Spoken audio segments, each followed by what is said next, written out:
Good morning, good afternoon, good evening, no matter where you may find yourself as you listen to this. And welcome to the podcast where you can just get in your car, let the windows down, and put it on cruise control. You know what I mean?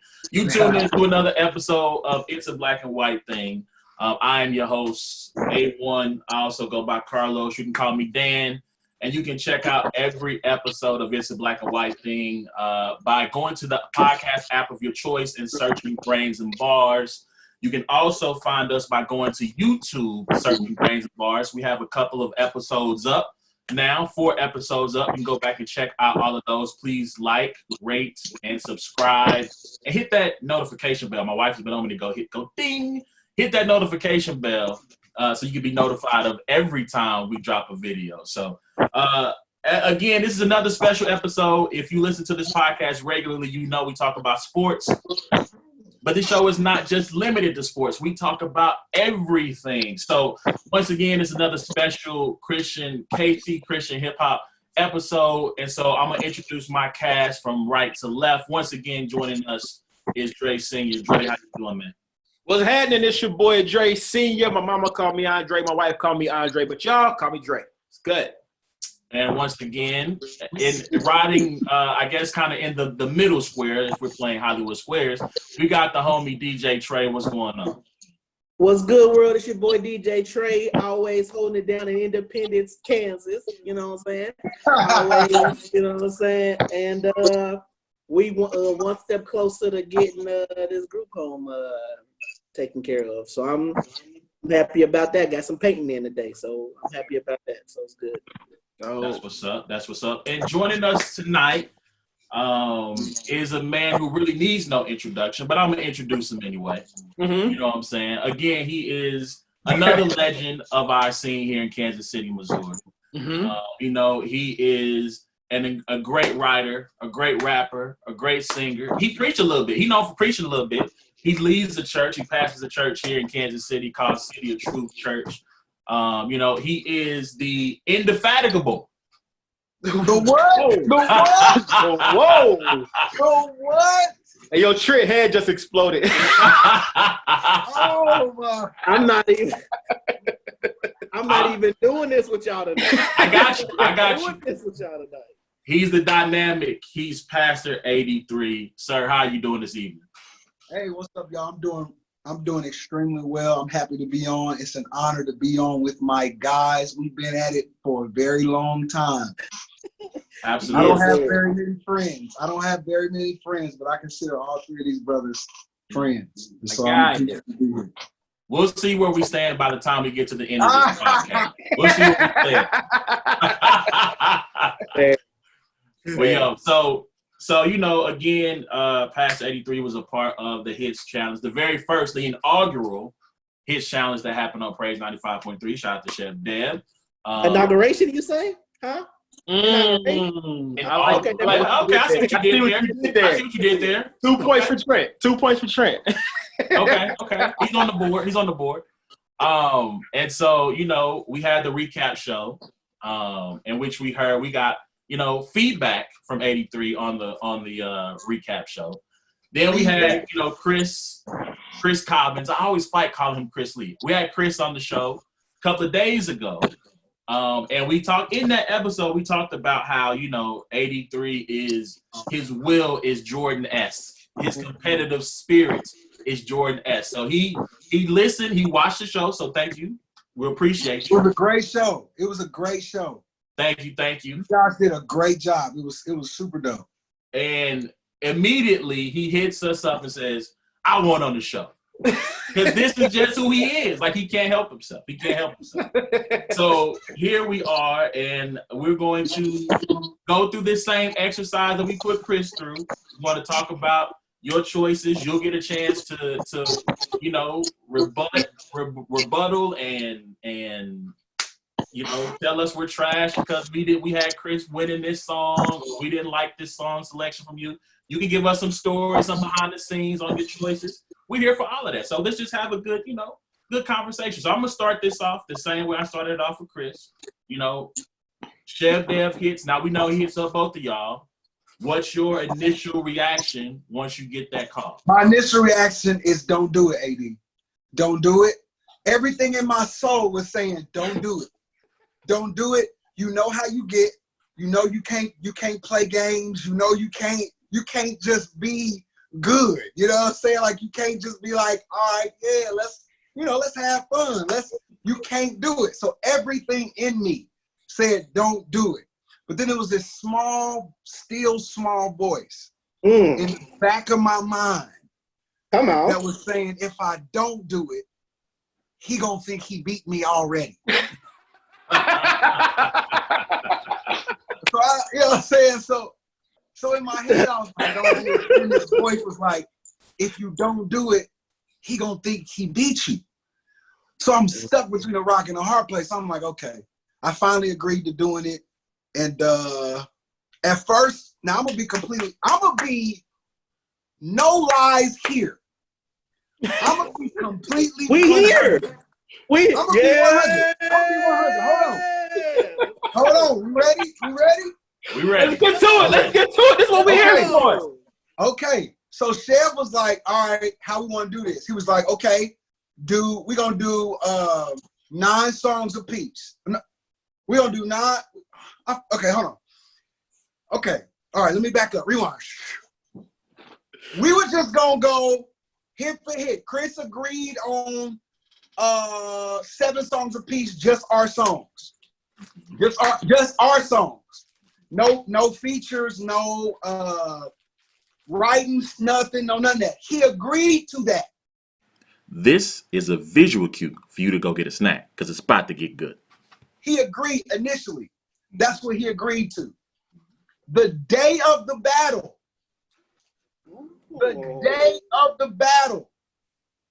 The rules changed a couple hours before. Chris texts and it's like, hey, you know what I'm saying? I want to get in my songwriter bag or whatever, blah, blah, blah, blah, blah. I want to do such and such, such and such. But me and Chef was like, bro, like, we debated this. Like, we collaborated on this. We agreed on this. Like, you can't just change the rules at the last minute. But being the gentleman I am, being the confident in my own catalog I am, I said, you know what? Have at it, sir. So then, so that's how the whole conversation went. Like, they brought me into this. I'm minding my business discussing a Dietrich Bonhoeffer book with my wife. The Cost of Discipleship. That's two. Y'all gonna stop? Y'all gonna stop it? No. It's your second time. You only got one more this whole podcast. All right. I'm discussing it. We eating chips and salsa, discussing the cost of discipleship, and here my phone blinking with a text from Chev and Chris Lee trying to do a versus battle with me. Everything in me said no, but then a part of me just said, do it. You got to do it, because if you don't do it, he won. But listen, who else would you have picked? You know what I'm saying? Like, it only could be you and Chris. Like, no, it only could, even though your styles aren't the same. No, your styles aren't the same. Me and nobody. So this is the 83 I like. Wait. This is my man's right here. I love it. Y'all know I just be talking. So I just want to make sure that we're understanding this for the record. You're saying you have no competition. None. Okay. I just want to make sure we're clear on what's being stated. And I'm not saying that's not a knock on anybody. That's not a knock on. That's just how I feel. Right. You should. To a degree, you should. Anybody in anything competitive should feel like their only competition is them. No. That's it. But you also have to have a catalog that backs that up. Yeah, and he has a catalog that backs that up. I can say, ain't nobody killing that Curfew album. However, what album? We all heard it. You know what I'm saying? That's here. However, I've never heard it. God bless. Hilarious. Oh, all right, man. so cool. So all right, so let's jump into it then. We're just gonna jump into the records, and just go from there. So obviously we know what Chris starts off with. You go second. He starts off with LOVE. and then you respond. Which, let me tell you, that did not surprise me at all. Okay. Let me tell you how it didn't. Let me tell you the grace I showed him because I knew he was going to do it. Let me tell you the grace I showed him. Because the Negro in me said, before you start the battle, tell people how Chris helped you on the LOVE song because you know that's the first song he going to play. But the gracious pastoral side of me said, no, don't do it. Don't do it. Just let it be what it is. Because if he gonna play that song, it's just gonna be me versus me. And the next song that I play is gonna be better than that song. So that's why I didn't understand y'all grading it the way y'all graded it. Because if we going hit for hit, it's me versus me. We're not going create. This wasn't a creativity hits battle. This was a hits battle. So song for song, Copycat is destroying LOVE. So I wasn't worried about it. I honestly wasn't worried about it. Okay, now me versus me, that's a strong debate. That's a strong point right there. However, for people who didn't know, like we were saying, we thought that Chev messed up. And so for us, we were like, oh, something went wrong. And so then when it was revealed, it's like watching a movie. Like you already know the ending. You know what I'm saying? It's like we watching Sixth Sense for the first time. You know what I'm saying? Like, oh wow. You know what I'm saying? So for us, it was all encompassing like that. But you already knew, so it don't hit the same because you know you there. You know what I'm saying? I was there. Shock was there. We was at Woodgrain's crib. We was recording at Woodgrain's. I'll tell you exactly how it went. Shock sent me the beat. I wrote the song. The O's were already in the beat. Shock was using them heavy in that time. And I was in the car. I was riding. I was like, okay, what could I do? Because this O just comes out of nowhere. You know what I'm saying? And it's loud. I'm like, let's just do that. So I wrote the hook, wrote the first verse, everything written. We have to go to the studio that night. Now this is we paid for everything. This is back where everybody was just broke. We all broke. Everybody broke. I'm broke. Shock broke. We all broke. So any money you pieced up at the studio, Negro, you better make the most of it. You feel me? Like all the hours. So I'm like, I don't got time to write this. I'm at a standstill. I'm stuck. Who can I hit up? I said, just hit up Chris. So I said, hey Chris, we're going to the studio tonight. Can you blah blah blah blah blah? Chris, I kid you. Now, Chris said on y'all's podcast, he wrote backgrounds and all that. In my estimation, that's not how it went. Now, I'm not saying he lied because I don't think that's who he is. I know that's not who he is. I think that's genuinely how he remembers it. But that's not how it was. The song was done. I needed help with the second verse. Chris helped me with the second verse. He helped to arrange some of the second verse. Yes, he did. But the rest of the song was done. Okay, and so when I was lifting weights when I heard y'all's little review of that part of the battle, and I went extra harder because I was like,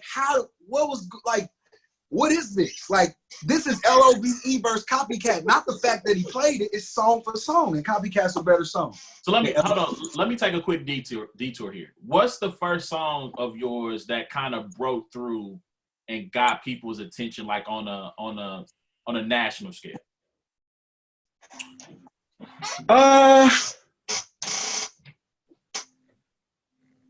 First official song, like from an album, because just like a song where there's shock music. If it's one of your singles, like in anticipation for the album. Honestly, it was the hooks I did for Thizzle. When I did Baby Girl and You're the One, that's what put me on out. That's what put me on. That put me on the scene. Gotcha. So when I did that put me out. But then following up with Copycat, following up with Cruise, just following up, you know what I'm saying, with all that other stuff, that's just kind of kept the wheels going, kept the momentum going. But honestly, it was nationally, like for that big platform, it was Thizzle. It was those songs I did with Thizzle. Because locally, I think that you popped ASAP. Yeah. Like he came out of nowhere locally. Like in the city, like it was like, who is this dude? Like crazy. Like just doing hooks or whatever. Shoot, I remember you did a hook for Sauce on his biblical teachings and theology minor, expleology, whatever his first mistake is called. Like, that's the first time I heard you, and I was like, yo, who is this dude? Yeah, Sauce So- had been hitting me up for a while, man. Sauce had been hitting me up for a while. So yeah, it was Sauce too. So locally the buzz was just going because the scene was so strong back. Like it was so potent back then. Like it was like people was craving music weekly, like shows weekly. Like it was super dope. So it was just kind of the right time, kind of right place type of thing. Bad. Yeah, and I mean, I'll tell a quick story. So we went to the Holy Hip Hop Awards, I think it was in Atlanta. In Atlanta. Yeah, me, you, Shock, Chez.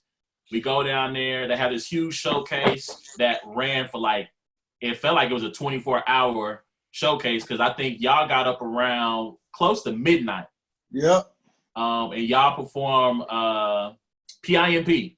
Mm-hmm. PIMP. I think if I go to my actual YouTube page, that video is still up of y'all performing PIMP.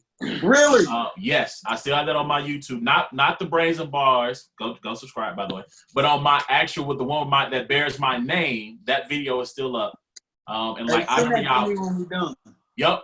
I remember y'all performing that song, and like the crowd went nuts. Like we couldn't even get out the building because everybody was like, yo, where can I get this song? Where can I get this song? Hey, you dope. I want to work with you. Yada yada yada. So yeah, like I remember that moment. That was a crazy moment back in Atlanta, like when things were still kind of building and bubbling up. Yep. All right, cool. So let's jump into track two. Track two, Chris follows up All About You, and you come back. Now here, I thought you were gonna play Point Blank here for a second, because like you turned the red on, and I feel like you did Point Blank at either red party or white party one time. And so when I saw the red light come out, I'm thinking, is he about to go Point Blank here? But no, you go. A very strong record, Get My Stuff Back, featuring Solo. Like that record's so hard. Hey, I ain't gonna lie, like, that's one of my favorite records. Like that's one of my, to this day. Yeah. Bro, no, it's a undeniable record. Like when that come out, because I thought I like I said, I knew Shooter was gonna win that record. And then when you played that, I was like, oh well, it's time to go. Wrap it up. Shut it down. Let's go. Yeah, anything at that point in time, anything that you and Solo got on together was a smash. Yep. It was out of here. Y'all had a chemistry that was crazy. Super crazy, bro. That was crazy. Yeah, but Get My Stuff Back was just we knew that was just the one when we came out the studio. We was like, yeah, this it. Yeah. This it right here. Yeah, I think that, and to side note, and for me, that's why I love engineering music, because of those moments right there. When you go into the studio just with an idea and come out with a smash. You know, like I knew it. Like I was cocky about that one. Like I knew it. That's what the best feelings, man. Yeah. That's what the best feelings. So let me ask you this. The first time you ever heard Solo rap was what? Do you remember what that record was? Their mixtape. The first time I heard Solo rap was on. Remember that mixtape they had circulating with him and E. Yeah. And I was like, he's straight Kansas City. Like he got that double voice. He recorded the same verse twice, but in another tone. Yeah. In like a higher or a lower tone. It's lower. Yeah. And I was like, and plus I knew Solo from back in the day. Like I used to see Solo back in the day and just watching his transformation kind of led me deeper into the music, had me leaning into the music. Like I was super proud of him. Like, wow, this guy, knowing from where he came from, gave his life to Jesus. Jesus is now using him as an instrument in this particular lane. So I was all in. Like I was all in. And so yeah, Solo got that oil on his life, man, especially when it comes to music, bro. Like when Solo rap, people listen. Yeah. When he first came and did a Hillsville show, I have no idea to this day. I don't know who invited him or how he knew about it, but it was the Hillsville show right there at off Brush Creek. We did. I don't know what the Rex did there. That boy came up there in a one-piece jumpsuit with zipped up. You sure did. I remember that. He was like, he's gonna rob everybody in here. That boy got up there and had everybody in tears afterwards, boy. Bro, hey, the only reason I was kind of prepared for Solo is because Black Sheep, we had encountered Black Sheep previously. Hey, Black Sheep robbed all of us at a His Will show. Hey, Dre. Was good. We ain't about to talk about rounding people up. This Negro Dre would rap in churches and rebuke the pastors. I did. I went back and I did some stupid stuff when I was younger, man. Hey, like I did some stupid stuff. Dre used to shut some stuff down. I did. I have since apologized to those pastors. They showed me plenty of grace, man. I was young and out here, man. When I first got started, man, it was just passion. You know how most of us are. We first get saved. If you got a loud mouth, you go do some stupid stuff. You know? Yeah. so yeah, man. Dre, boy, I used to love. Boy, this is just taking me back. Like I used to love them shows with y'all. Like I used to love it. And you can always tell it was like this healthy competition in the room. Mm-hmm. It was all about Jesus. We love Jesus now. Don't get that wrong. Yep. But also underneath that, it was like, let me see. Oh yeah, you said earlier you was like it was a hunger for music, but it was also every show, every week, if we knew we always go be at the show, you wanted to come with something new nobody had heard before. So it was so much music to push out because of the competition. Like that was fun, man. I love y'all. Y'all pushed me a lot.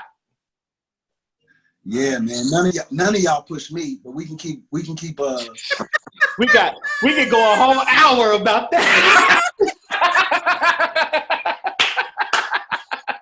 We can keep it moving. None of y'all push me. None of y'all. All right. So the next jump, so he comes back with Shooter. Then you go to Point Blank, which, you know, Chris is already on record saying that he didn't like Shooter nor Point Blank, which I'm just like, what are you doing with your life? I don't really care for Point Blank either too much. But here's why. Content swag-wise, Point Blank kills. Like, I've been closer than the denim on the big boy, skinny jeans, closer than a host over the hill, NYBD. Come on. Like, swag-wise, yeah, but like, the mix wasn't the best that it could be. But I know the people liked it. And the swag on it is unmatched. So I knew it would kill right there. That's why I put it right there. Honestly, I feel like Shooter is one of his strongest songs. So that's weird that I watched that. That's weird that he said he didn't like it. Yeah. Were you not at Jason's release party when you did that? Did you not? I remember. And let me tell you, every time that happened, I would always be shocked. But the reason I think it happened is because of all of these Asians at the end. You know, that was the theological crowd. So that's another reason why I did it too. That's another reason why I put all the expiation and asphyxiation and God wanted reconciliation with his creation, crucifixion. You was in a bag. You was in a bag. And I'm listening to a voice note of something AD3 wanted me to remind him to put into the show, and I still forgot. Sheesh. Half on that one. But I knew that was going to. Number one is straight facts, it's truth, biblical truth. Number two, I knew that it was going to appeal to that particular tribe. I just knew it. So that's another reason. That was kind of strategy too on my end. Because then after that, you know what I'm saying, that's when I started getting a lot of my calls. Because back then, cats didn't want to touch you if they thought you was preaching some other gospel. Right. You know what I'm saying? Or you weren't somehow connected to their theological tribe. Framework. Yeah. You know what I'm saying? So now, see, remember, because back when K-Joe used to stir up some stuff. So the stuff people used to kill K-Joe for back in the day, they're doing now. Craig, all them doing what K-Joe was doing then, they doing it now. And we wasn't above it either, because we had our own frame. Like we were cool, but we all had our theological frameworks, and we're judging. people on that. And like now we look back and say that was dumb, that was silly. And some of the stuff we don't even believe no more. Exactly. You know what I'm saying? That we was just fighting tooth and nail for. But it caused people to look at certain artists a certain way. If you were under a certain type of theological umbrella, then you could work with these artists. If you was under this theological umbrella, you could only work with these artists. And it was well, I think it was dope that we had the connection between us and Shock Mill, because it allowed people to see those perceived different sides come together, right? Yeah. So you got lumped into a certain they feel this way about us over here because we believe this and they believe this. But once we start doing music together, it's like we got to break that understanding for people on the outside. Because for some of us on the inside, it was like, yo, just holler at me, let's talk. I'm down. It's whatever. Yeah. I'm not on that. I'm not on that heavy to where this is what I believe. But I'm not on that heavy to where we can't be cool and be brothers. You know what I mean? So because the perception, the perception was kind of like KCR was like church dudes who did Christian hip hop, and Shock Music was hood dudes who just got saved. Part of that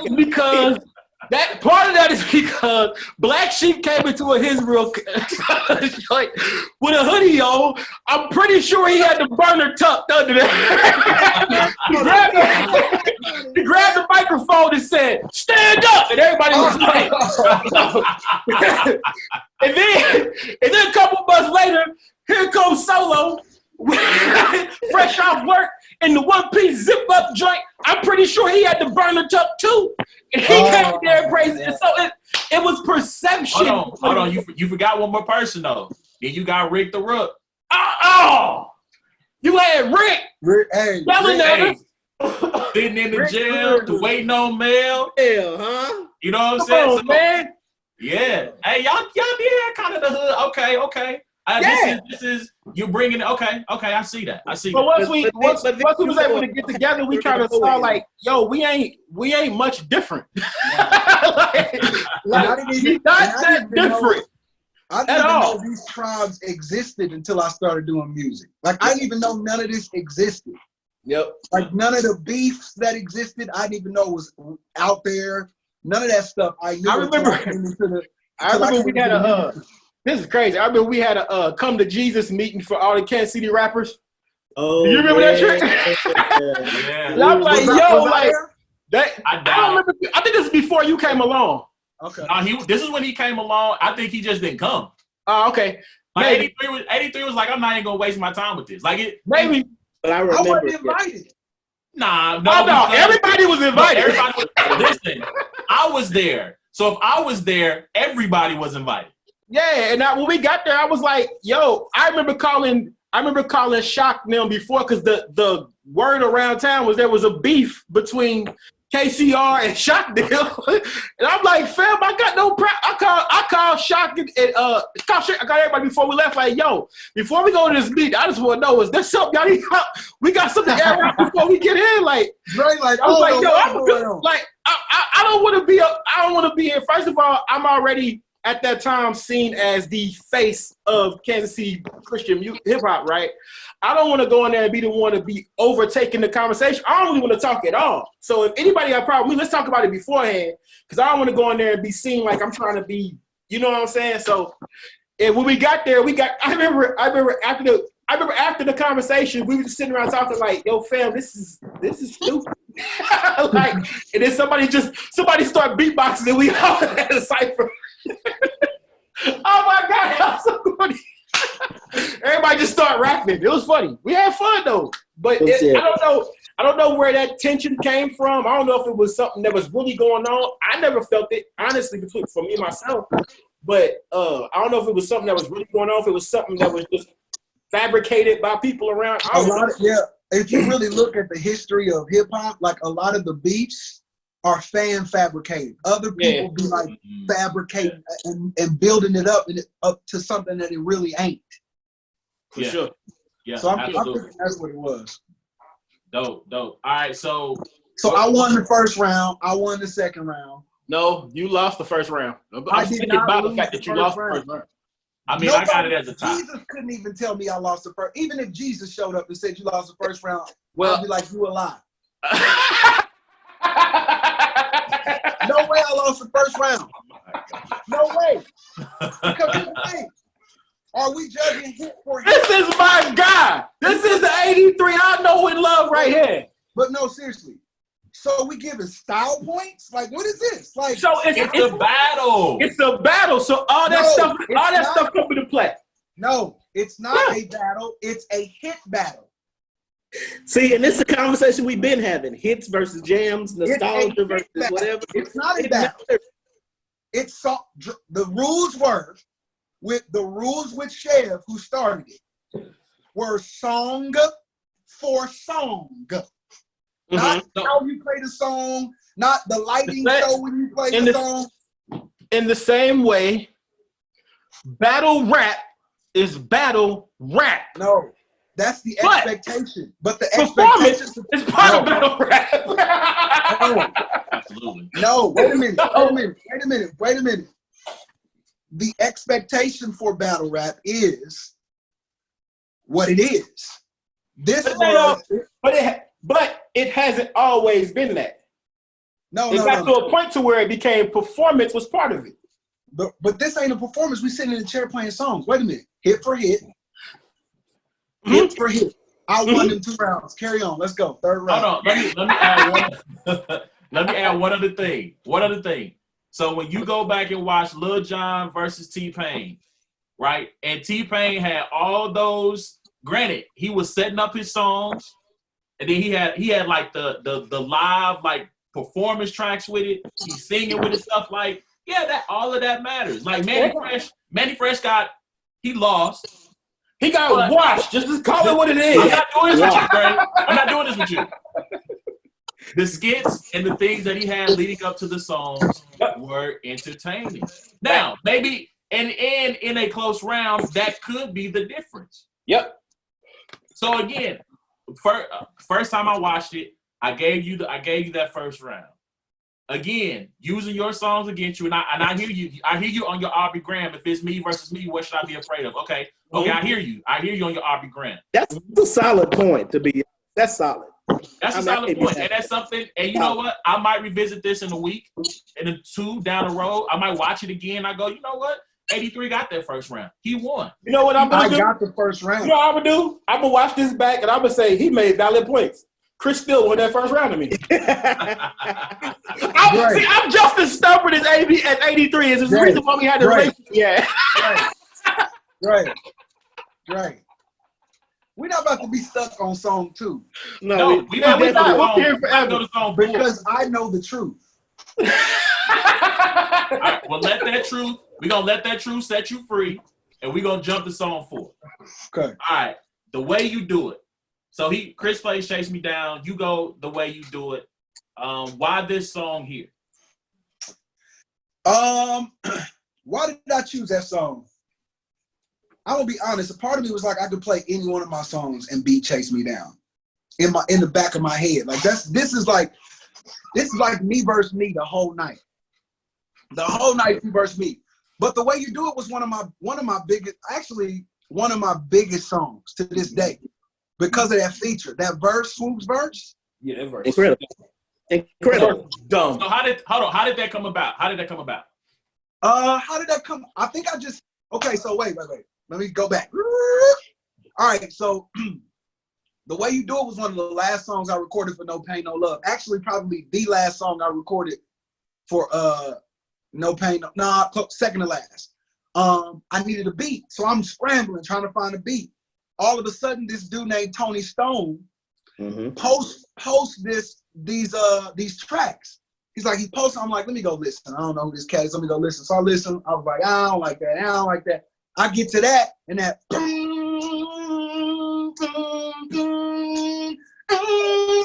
comes on, and I'm like, what is this? And so I hit him up. I'm like, hey man, listen. Now, mind you, I'm broke back then. I'm like, I'm still broke, but not as broke as I was back then. Let's put that disclaimer out there. Now, I'm not talking like I'm out here just whatever. But I asked him, I'm like, man, can you hold this beat for me? until I get paid. So he held the beat. I got the beat, and I'm like, I hear somebody on this. And this is when Swoop dropped that first tape. Mm-hmm. What was the name of that tape? Are you talking about the Zoo or Spring Fling? Spring Fling. Okay. Spring Fling. He dropped Spring Fling, and I'm like, who is this? Cole. I'm like, who is this? Cole. I said, I ain't gonna lie. I said he sounds just like Kanye. Yep, he did at the time. And I hit him up, and he was like, "Hey, I got you." Blah blah blah. So I shot him the beat. He sent me the verse. History. I shot him the beat with the hook on it. So that's how he wrote to the theme of Discipline. Okay, that's what's up. Okay. So the way you do it, which, like you said, the verse is crazy. The song is crazy. You had a video shot to that one. All right, yeah, cool. we got that. Let's jump to we got that in Cleveland. Okay. So what was that? What was that experience like of shooting a video in another city? Oh, it was dope. It was super dope. We were out there for a conference, and I was like, well, since I'm gonna be out here for a conference, let me hit up Swoop. He's over in Akron. That's like 45 minutes away. Let me hit up Swoop so if you want to shoot the video. So I hit some guys up who shoot videos out there. We coordinated with Swoop. Swoop came through. We went to downtown Cleveland, shot the video, and it was dope. It was super dope. That's what's up. All right, cool. Let's jump into track 5. So Chris comes back with a. I won that round too, but Gus, go ahead. All right, I got you. At this point, you were up 4-0 just by your calculations. So 4-0. Wow. Just know we're keeping track. But okay. Maybe 4-1. Maybe 3-1 actually.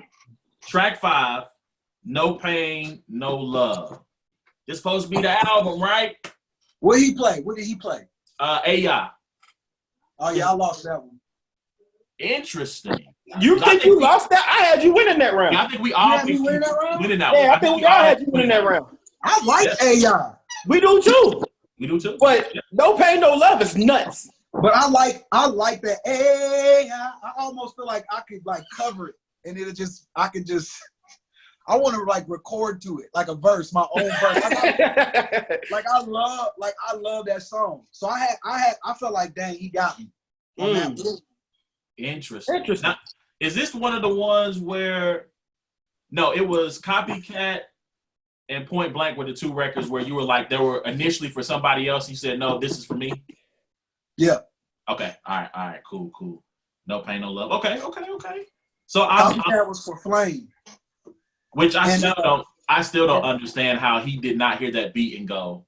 And Point Blank was for you. Yeah, it was. So yeah, Point Blank was for me. So Point Blank, I was supposed to be on the second verse. And I couldn't write. I had like 8 bars written to it. I really wasn't feeling it. And, Wasn't you in the studio? Wasn't you in the studio when I recorded? It's not the second verse. So this is what happened. So this is the last night of Lights and Diamonds. This is when we were at the studio till like 2, 3 in the morning. We wrote like 2 or 3 songs that night, recorded them. This is when you and Shot like squashed my thoughts that I was gonna actually sing on something. I was actually ahead of the game. I was ahead of my time. You listen to all these rappers out here singing now, and back in early before Drake, 2006, 7, 8, somewhere in there. I'm like, yeah, I got my verse written, but I'm gonna sing it. And so Shot was like, all right, let me hear it. So I sang it, and he was like, you know what, man? Why don't you just go in and just rap it? Hey, I already can hear Shot say that, bro. I can hear He was like, yeah. He don't want to tell you. He don't want to tell you no. Like, he don't want to be mean. So he just kind of, we just gonna do it this way. You know what I'm saying? And do that little chuckle. Yeah. Yep. That little chuckle. We'll find something for you. He did that chuckle to me first time he played that Romans 10:9 beat. And I wanted to choke him. But yeah, so give me a beat. Nah, I can't, man. I said, dog, give me the beat. That's exactly Shot. Yep, that's exactly what he did. Trent was there. So Point Blank, I was supposed to. You had already had the first verse done. He wanted me on the second. I had like 8 to 10 bars. I came in. I'm like, I'm not done. I'm not feeling what I got. And so he was like, well, just keep working, and we'll see where we're at the end of the night. And if not, 83's he's gonna record something like the next day, or it was like within like a day or two. Yeah. And so like end of the night, I had nothing. He was like, "Cool, I'm gonna let 83 get it," and that's just kind of how it went from there. He did all the Asians. And I did all them Asians. Yeah. And you did the Rick Ross play at the beginning of the verse too. That was when that song was hot. Yep. Yep. So That's what the song was hot. Yes. Absolutely. So that's another reason why I don't like the song, because of that line in it. Because it ages it. It aged poorly. But I feel like that's a joint where like it's certain things while we might feel they age poorly, like they retain because of nostalgic, I guess, presence behind it. Like it does, like in 20 years, we could have a KC CHH reunion. You do Point Blank. It's going going to say I'm Big Meech. This is what I know. This is what I'm realizing. Like the songs that resonate with the consumer versus artists are two totally different things. Like some artists, like, because like I think Dre said this before, like artists evolve and they know where they were then versus where they are now, and maybe they were tired of hearing that song or something about that song bothered them. But for us, like, it is the buttery hotness now and forever. You know what I'm saying? Like now and forever. Facts. Right. And so that's why 83 ended up losing this battle, because he forgot that he had some buttery hotness that he didn't play. Hold on, 83. Hold up. I'm gonna let you rebut it. Let me just set it up. Because track 6 is the point where all three of us go, this was a misstep. This is I do. By both y'all. All three of us said this was a misstep, and we thought I do was one of them. So you can go ahead at this time, even though he stepped away from the screen, go ahead and get that rebuttal to him saying that you went away from some of that buttery hotness, as he so eloquently stated. Well, now that I know that I was playing music for fellow rappers, Kansas City, to judge me on it. Now that I know the rules, I look back, hindsight, and I probably would have played something different there. I probably would have played something different there. I probably would have played Cruise Control there and just totally obliterated the whole thing. See, here's where my problem lies, right? Because I called you, but I texted you before the battle. And I said, I can't wait to hear Cruise Control. And you told me, man, I ain't playing that. And I just sent you back the eyes like, what?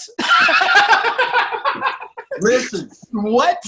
I had Cruise Control on the list, but in my mind, I'm like, if it gets out of hand, I'll play Cruise Control. But to me, it never got out of hand. It just never did. So you misjudged the crowd. I didn't know I was playing music for rappers. Like, I just didn't know. It's not that you're playing music for rappers. I was playing music for rappers. Hands down. No, that's not what it is. You were playing music for musicians. Rappers. You were playing music for yourself. We're telling you to play a sing song. You don't even rap on Cruise Control.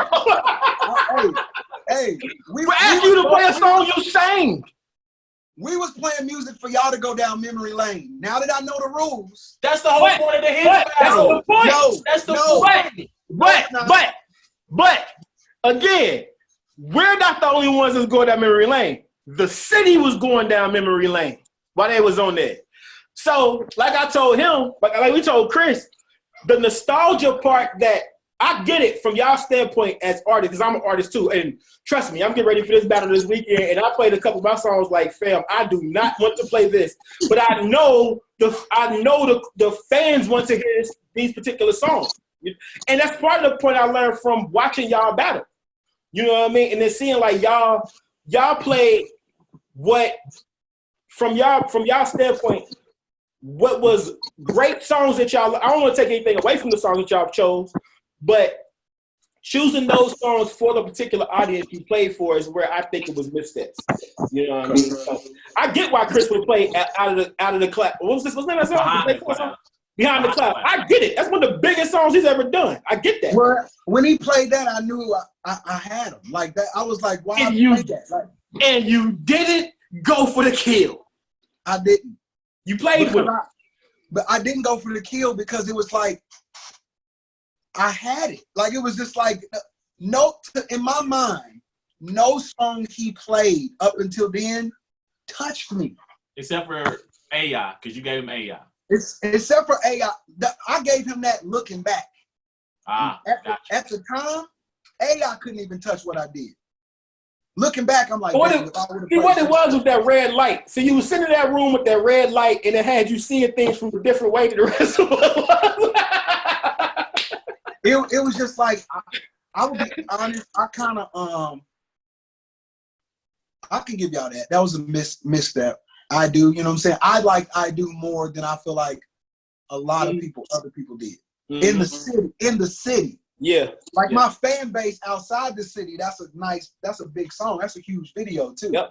But like in the city, I didn't hit as much as as other songs that I have, like Cruise Control or whatever else was on there. Yeah, you got to realize most of the people that was listening to it from here in the city, they remember seeing shows and the feeling they got seeing shows. Yeah. Right. And I don't remember ever seeing you do I Do live. Like never. Right. So I did it once. And so I'm curious about the reception that you got from this outside the city.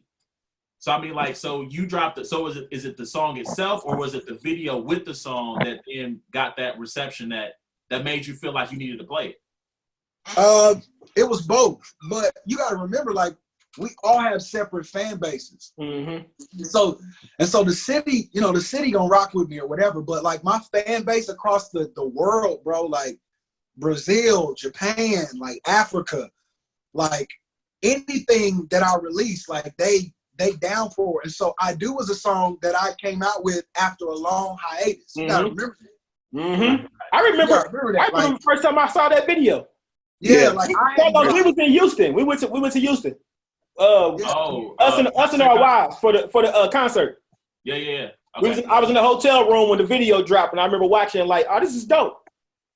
So I hadn't dropped anything for years. Mm-hmm. You see what I'm saying? So when I dropped, it was like the world was like, 83's back, Pastor AD3's back, Pastor AD3's back. So my fan base really appreciated it.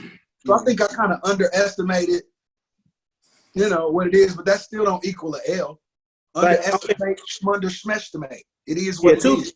Two things. I wanna make it clear that I was not dodging smoke when I left. I still have 4 kids and they be wilding sometimes, so I had to go be on that. Second of all, I think that this is important to like think about. It's like because of like the audience that when I think about like the hit battle, I'm thinking about the local people that's in like the chat. But honestly, like some of the songs that y'all played went way beyond Kansas City, and it may had a different effect elsewhere or around the world than it necessarily did here. So sometimes we're judging things on almost a closed-minded, view of like what that was, because maybe you didn't perform it as much in the city or whatever. But that song, like, first of all, nobody's gonna deny Swoop's verse. That's what we're not gonna do. You know what I'm saying? So the song was fire, but it does, like, the way that we process, like, whether we look at it from a local lens or a national lens or a global lens, like, we'll play a part, a piece in how we like look at it. I gave away some rounds. I did. I kept telling y'all, like, Chris is my family. However, going into this battle, there is no way that it should have been close. Yeah, I gave away some rounds, especially with Shady. Did I play Shady? So we're gonna get to that. Yes, that's the next track. But I want to hit on something that you said before we jump to that song. So you talked about I Do being your first record released after a lengthy absence. Yeah. Why was the absence so lengthy? Man, it's because it was hard in that season of my life to focus on pastoring and shepherding my church well, and leading, growing as a husband, growing as a father, and doing music at the same time. Because I was talking about this the other day. Like, for me, in order for me to create music, like I have to have a reason, number one. And it's a certain vibe I have to be in. Like it's a mindset I have to be in to create that doesn't allow me to, it's hard for me to do both at the same time. You know what I'm saying? It's hard for me to pastor and be, I'm gonna be completely honest, and be dad and be husband, pastor, dad, husband, and be an artist, because to me, doing music takes so much of my time. Like I have to pour everything that my mind, like creating music is an emotional journey. It's a mental drain. It's a spiritual drain. So it's just like all those years I'm building City of Truth Church. Like I'm reading theological books. I'm trying to grow myself theologically and grow myself as a father, grow myself as a husband, and music just wasn't on my mind. And then all that stuff with Thizzle and then with Shock kind of just drained me a little bit. Like that whole thing that I went through with that, it kind of just drained me. And honestly, I was just like, man, to heck with music. Like I don't even want to do music anymore because of the whole politics aspect of it and the false promises, or just the whole scene kind of, for lack of better words, pissed me off for a while. Like the whole scene, like the whole faking, the whole, hey bro, what's up, bro? You my bro, as long as you making music with me and for me. But anything outside of that, you know what I'm saying? So it's just like you was tired of linking and building and chopping. I was just tired of that whole culture. Like I was tired of it. I was tired of I would tell you, I was tired of the tearing each other down. I was tired of the infighting. I was tired of the blogs. I was tired of the comments on Rapzilla posts. Like I was tired of it. I just got drained. So I had to just get away. I had to get away. And so I got away for 6 years, I think it was, like 6 years. And then I came back with I Do, still a little rusty. That song's still hot to me, but still kind of rusty. Still trying to find my new voice, because I hadn't made music for 6 years, so I was still in 2011, sound wise.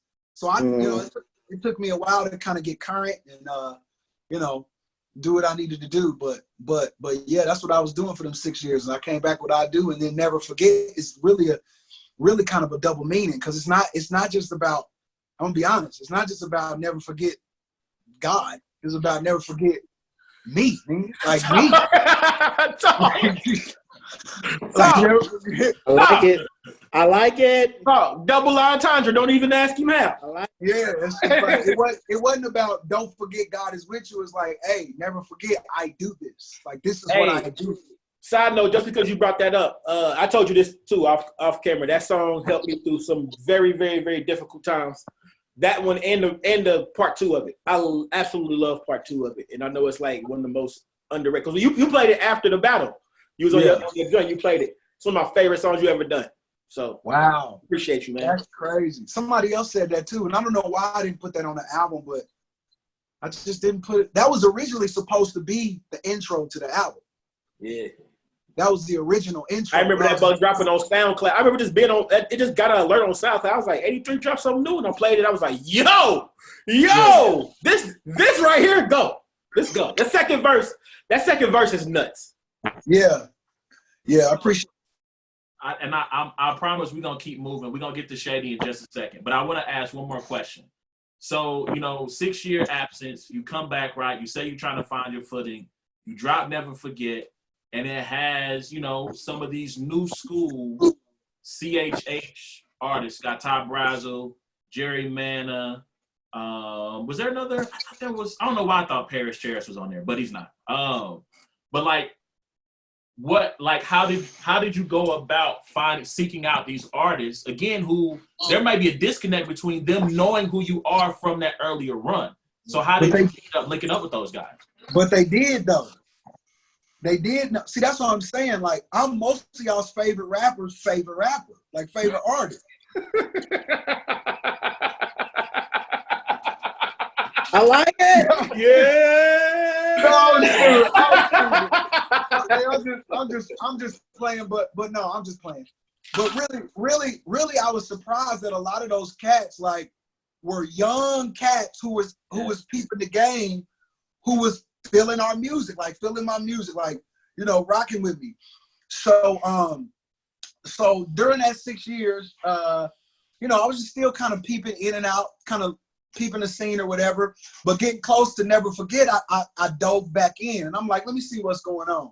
And when I heard Ty Brazzle, I'm like, this dude got something special on him. Like, it's something special about this guy, like, that I really like. So I heard him before I saw him. Originally, I thought he was a black dude. Then I looked him up. I'm like, this dude is a white dude. Like, he a white dude. That's funny. And so, yeah. And so I hit him up like, hey, man, blah, blah, blah, blah, blah. We chopped it up. He was like, sure. He sent me his verse a day later. You know what I'm saying? Jerry Manning, the same thing. Like, I like his swag. I like his sound. Hit him up. You know what I'm saying? A lot of them cats, like, it just out of respect. Like it's weird to feel like, weird to know that, quote unquote, I'm an OG. Like, you know what I'm saying? It's just kind of weird. Because to me, I'm not that old. But these cats, I'm 36. These cats like 24, 23, you know what I'm saying? 25. And it's just like, wow, like, it's been that long. Like, you know what I'm saying? Yeah. Hey, speaking of the new guys, you had Tre on your album, and I'm just now getting familiar. I'm seeing him putting out more and more stuff, and he looked like he gonna be a problem, bro. Tre? Yeah. Bradshaw. Tre, Yeah. hey, Tre's an artist. Tre's an artist on Low Key Local. Like, that's my my artist development type of squad label, if you will.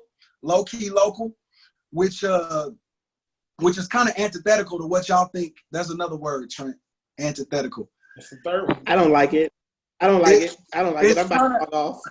It's kind of over and against how y'all think your boy is. Really, I'm a humble guy. We know. Yeah. But we know. Listen, I'm gonna put it to you like this. For everything, there's a time in the season.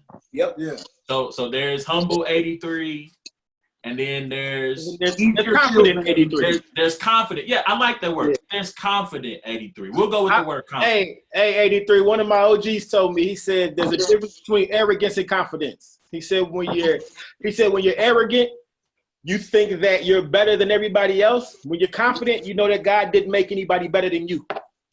Amen. He said, and then he followed that up and said, people who lack confidence will always confuse confidence for arrogance. Wow. That's dope, because that's very true. It is. Because so like you and your confidence is great. It's not a cockiness, it's not an arrogance, because you don't think that you're better than anybody. You just believe at the best of you should feel like all of us should feel like if I bring my A game, nobody can do what I do. God created me to be one of one. I'm not a one of somebody else. I'm the only one. So when I do what I'm supposed to do, I do it great and nobody can touch me. So you should feel that way, because it glorifies the fact that God made you unique. We don't know together because we don't know what you just said. This being recorded, right? It is. Yeah. Yep. You don't know what you just said, Dre. Oh, I'll find out later. You don't find out. Let's go. Hey, but yeah, Low Key Local. So Tre, man, Tre's a problem. So yeah, I'm looking forward to really working him and seeing him blossom and grow as an artist.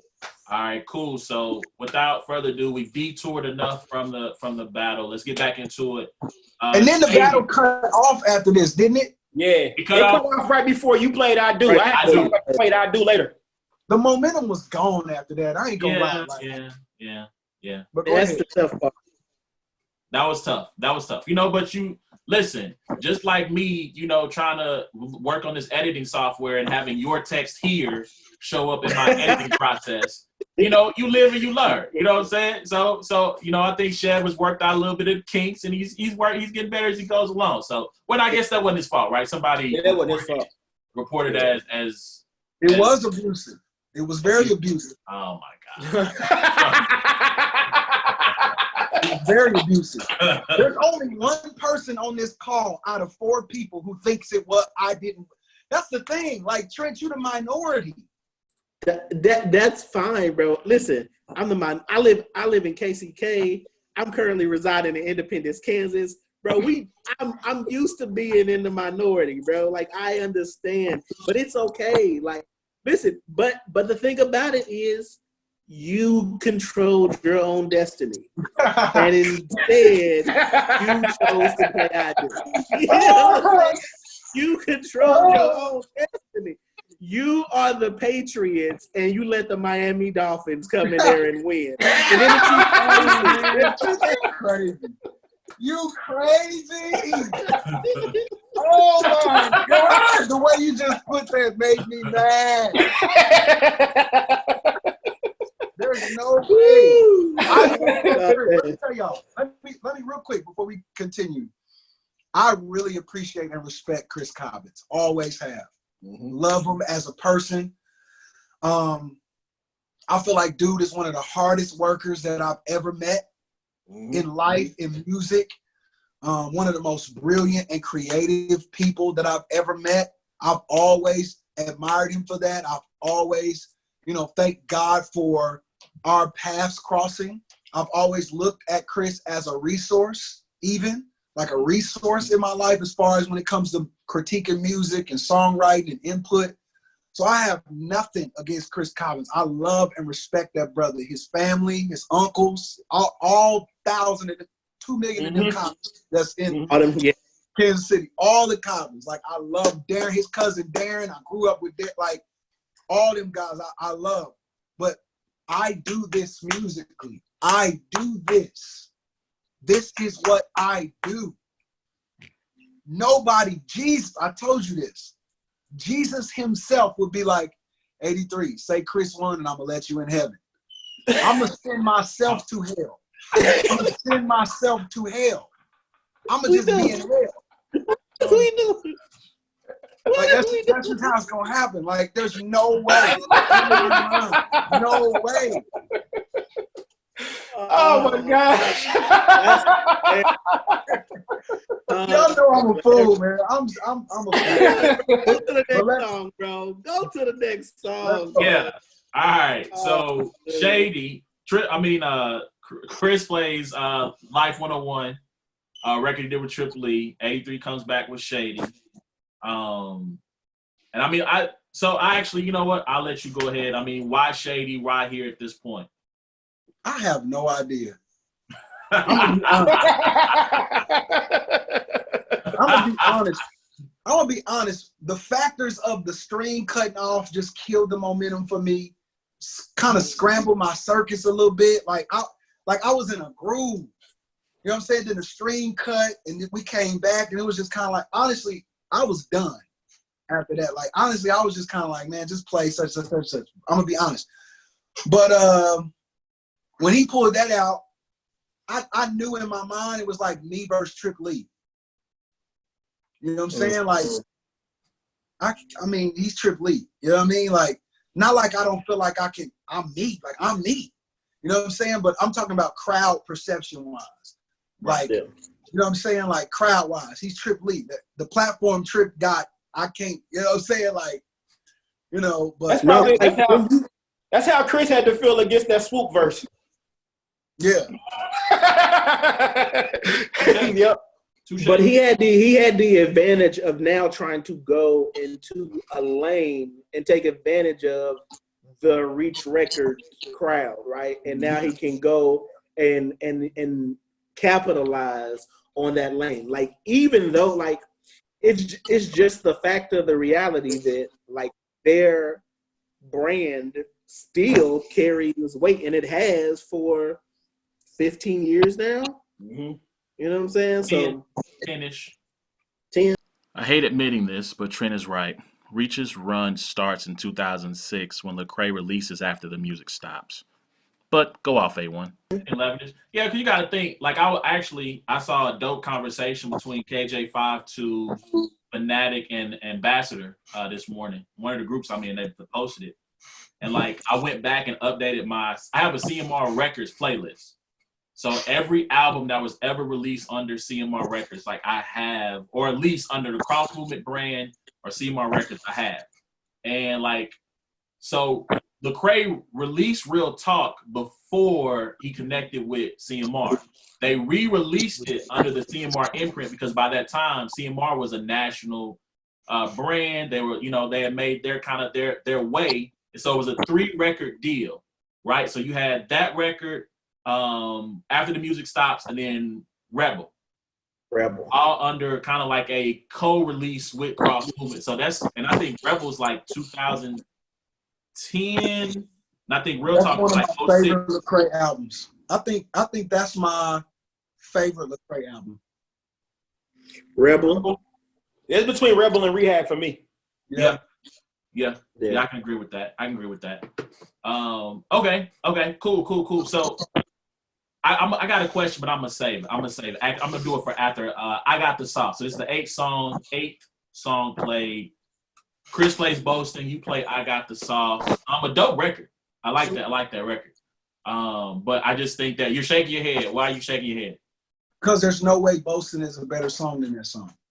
There's no way you just said that with a straight face, and I'm gonna believe it. Yeah. Man. Listen, I'm gonna say this is where we gonna have to agree to disagree. But I Got the Sauce. Okay.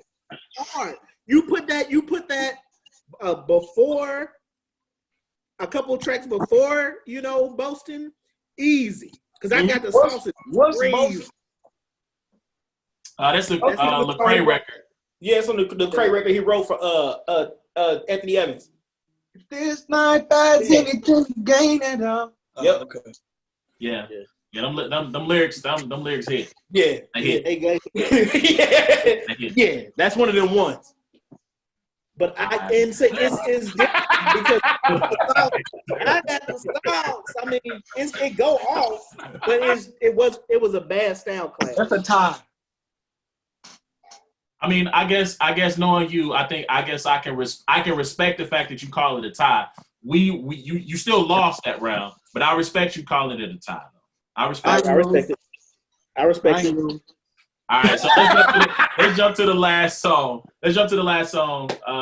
Zone Out, KB featuring Chris versus We Just Different. It's me versus Lecrae, me versus Trip Lee, me versus KB. It's a hits battle. Like, this is how these things go. You got some stuff that could have beat this. You could have beat those. Yeah. At least got you a tie out of it. Yeah, you got some stuff that could have made this. And listen, for every song that he played, I have a rebuttal that you could have played and won that round. Except for Boasting. Everyone. Except for Boasting. Which shows Dre has an emotional tie to that song. Yes. Which shows this is all preference anyway. Yeah, at the end of the day it is. Well, I'll say this. I think you can put together, if you do it right, I think you can come up with a overwhelming consensus win if you play the right song in the right place, regardless of who you're going up against. Just about, unless we're talking like Jay-Z or like Prince and like Mike, like these guys where it's just like it's gonna be really hard to beat them, right? But anybody can get got. Yep. As you proved that anybody can get got. This story, I feel like this is a sermon somewhere. You know what I'm saying? Biblical truth, some theological implications in this battle that you could probably tear down and preach a whole good sermon series. About 6-week sermon series on this. So what do you mean anybody? What do you mean by anybody? What do you mean by I proved it? Well, one, I'm joking because again, I had it either as a tie or you winning. So I'm joking when I say that. But what I'm saying is that you can, like Dre told you, you play the wrong song in the wrong spot, and you can lose a round. You can it can make it seem to be more debatable than it should have been. Yeah. Okay. I'll give you that. 53-year-old Mike Tyson still looked like he got hands. However, he got knocked out before. You know what I'm saying? I know. I watched that documentary last night with Buster Douglas. No way he should have lost the Buck. There was no way he should have lost to Buster Douglas. Yep. No way. I watched it 30 for 30 last night. Man. But yet still we here. So I want to ask you a question, and I held off on until we got to the end. Like, when did you know that you were like, that there was I don't want to say a future, I don't want to say career, but when did you know that you were good at this? Like you heard, like the first time you went, oh yeah, okay, I can do this. I can really do this. Wow, that is a great question. When did I know I could do? I think when God is my light. God is my light. Now I would sing I've been singing my whole life. Like in church, Baptist church circuit, traveling, singing before my dad would preach, you feel me? Like all that. Right. But as far as like actually recording and people liking what I record, hands down, God is my light. There is nothing brighter. Lost and should have dropped like any night. Sister Fire, I have visions of money and breaking banks like Tyra. But out came the rain and I was busy spider. So when I did AD3, hey, that would have won you around, by the way. that could have won you around, by the way. Just if you were wondering. I know, but I think God is my light. Like at the end of the day, me and Shock had our little issues, which weren't big issues. I mean, they were just misunderstandings, but we talked about them. We good. But I think Shock, the Lord kind of connected Shock and I. Really, really kind of just did it for me. Like, okay. Because Shock was super serious Shock had been serious about music since me and Shock went to high school together. So Shock had been serious. Shock was passing out music tapes in high school. You know what I'm saying? And so we kind of, the crazy thing about, it's a crazy story how me and Shock got reconnected again and started doing music. All right? Crazy story. Y'all want to hear? Y'all got time? Talk to me nice. Got a little bit of time. I ain't got nothing to do. Yeah, so I'm pastor in the church, all right? And my musician that I had moves away. It was his last Sunday. So I'm praying like, Lord, how we going to, black church, we need music. Black people need music. I'm going to be honest. Like, it is what it is. God is good, but we need some music. All right? So I'm like, Lord, like, what am I going to do? So the Sunday my musician before his last Sunday at the end of service, we pull it out from the parking lot. Shock comes and pulls up. Shock pulls up, and he's passing out flyers for like a skating party or something that y'all having or something. You remember them skating parties I used to have or something Shock used to throw? Yeah. So I'm like, Shock, hey, you still play the keys? He like, yeah. I'm like, you playing anywhere? He like, nah. I'm like, you need a job? He like, yeah. Hired him on the spot. What's up? So Shock comes and plays with us. He's like, hey, I do music, right? Hey, you should come check out blah, blah, blah, blah, blah, do something. So that's kind of how we got hooked up in this history ever since. Wow. Yeah, and the church thing worked out pretty good for you too. Yeah, it worked out. Hilarious. So on that, speaking of church, so I feel like, as you started to really, as the ministry started to grow, right? And like you said, for you, it was, I think I remember a conversation you and Shock had on the way back from a show, and you were like, man, like, I have to make a decision, right? Like, am I going to be an artist who's a pastor, or am I going to be a pastor? Right? And obviously the choice you made was, I'm going to focus on, impacting people's lives, impacting the city by being a pastor. And music became kind of a secondary thing. Yeah. Is there ever a chance, or is there ever I guess I say chance, that you will drop a project and let's just say it does really well, where you will say, okay, I'm going to go 10-city tour? Is there ever a chance that we'll see Pastor AD3 coming to a city near you to sing? Maybe to preach also, because those two things can sometimes go hand in hand. But is there ever a chance that could happen? There's a chance. There's always a chance, but I think then I couldn't. Then I wasn't.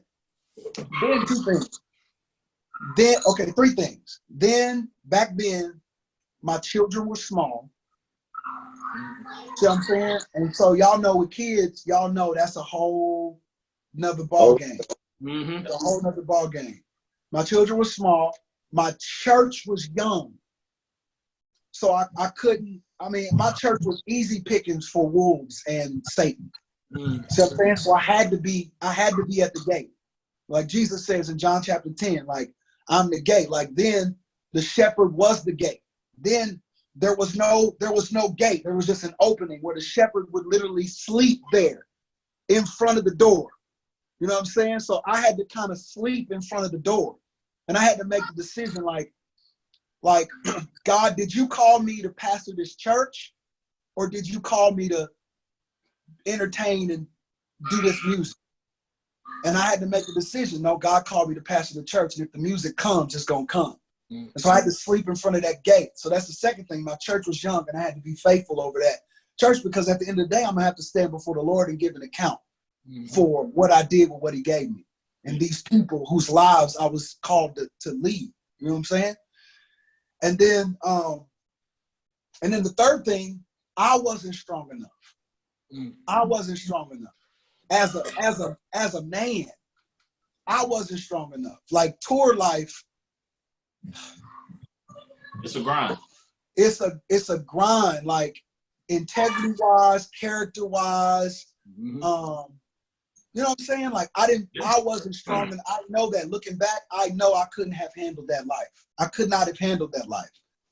And so I feel like wisdom said, no, don't do it. As hard as it was to like step away from it for all that time, I look back now and it was extremely fruitful and beneficial for me to do so in every area I just named.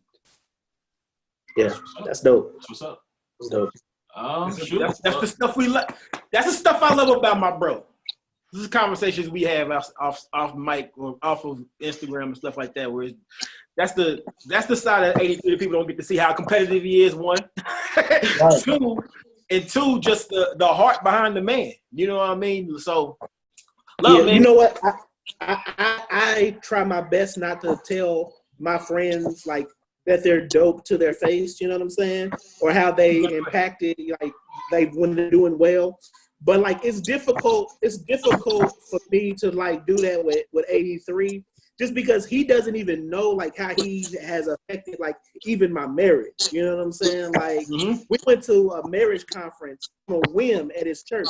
And if we wouldn't have went to that conference, like he don't know that weekend that we spent there changed the entire trajectory of our marriage and our family. Like going to City of Truth during like some of the tough times in our marriage, just to be fed and like be around people who I knew genuinely like cared or was excited that I mean, like it's a big church, but the people there that knew that like, hey, what's good? I'm genuinely glad to see you. Like that's clear.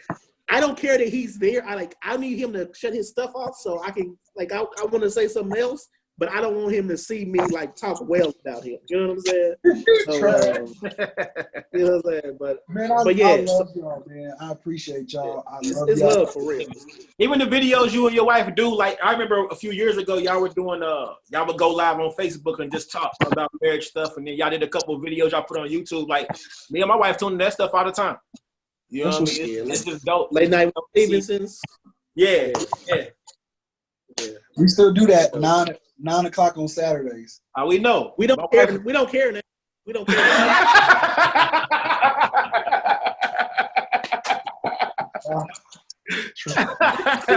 Hey yo, you know ain't what? Nobody like Trent, man. Ain't nobody in the earth like. On that note, man, I think that's a good place to stop. Pastor 83, we do thank you for coming on the podcast. Who won the battle? Who won? I mean, the culture won. My pick has not changed. I had 83 slight edge 5-4. I like that. That's a true. You know, Yeah.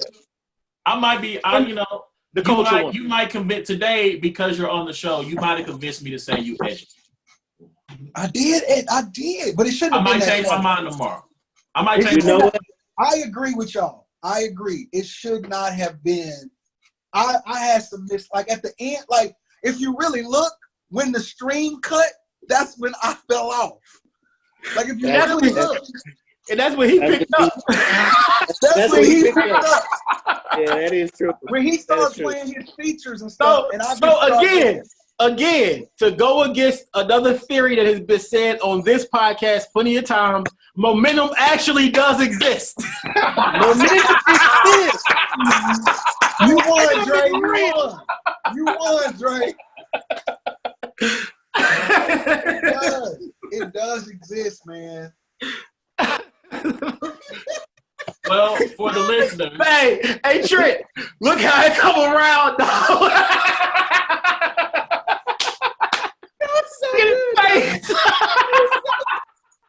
It exists. This is great. Hey, he experienced it firsthand with this line. Do we have time to run Wasp? Do we have time to run Wasp? Hey, who we playing? Who was we playing? Hey, you know what? Hold on. Yuck it up and see if this whole segment don't get deleted. No. On the cutting room floor. It will not see the light of day. Do we have time to run Wasp? It's going to haunt you in your sleep every night.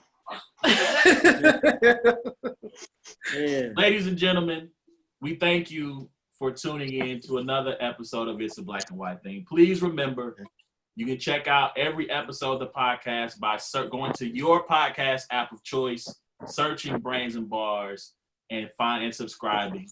We're new to YouTube. Please go and like, comment, and ding, hit that bell to get all notifications of every video live content that we put up. I am award.com for everything award related. New battle with Danny Myers just dropped on RBE. Also, special guest Pastor AD3. Please go and find all of his content on every streaming platform that is available. Go to iTunes, whatever, Amazon Music, Google, whatever Google does. Go buy it, then go stream it. Support him. Check out City of Truth Church. If you're in the Kansas City area, check out City of Truth. They also are online during this quarantine with live music. YouTube sermons. We got our sermons on YouTube. They're on YouTube. Yep. So just search City of Truth. Search the City KC and we'll pop City up. KC. Yep. So go and do that. We're going to have you on to talk another time to talk about life as a pastor, because we had a quick conversation. And you just talked about the things that you all went through just to have this content put up, and it's a lot. So we got to have you on to talk about that. So we will set a time where we can get together in person, get some cameras, get some makeup, make us all look all pretty and everything. So, but I know. No, this will be on that whole little segment. Not going to make it. This is going to be. But I thank y'all for tuning in. Until next time, it's been a black and white and light. Remember, A-War is not here. It's a black and light thing. Yes, sir. So thank y'all. We'll see y'all next time. Appreciate it.